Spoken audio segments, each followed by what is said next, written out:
Hello guys, मैले चाहिँ अहिले मकै कलाउँदैछु है। मकै कलाउँदैछु। यो मकै चाहिँ हैन उसले कलाएर हैन मकै छिटो सुक्नु पर्यो के आटो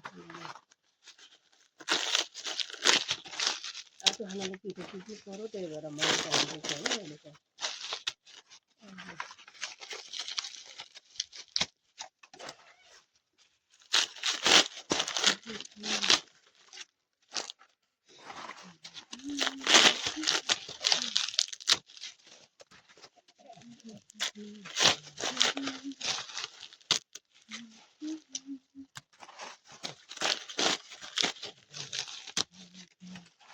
है यो मकै चाहिँ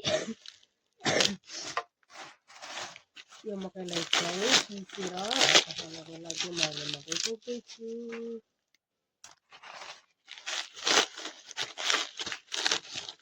होइन पहिला चाहिँ भाँचेर त्यत्तिकै झुन्डाएर राखेको छु। अहिले चाहिँ टोक्दैछु। टोकेर फेरि यसलाई कलाउनु पर्छ है। यसलाई कला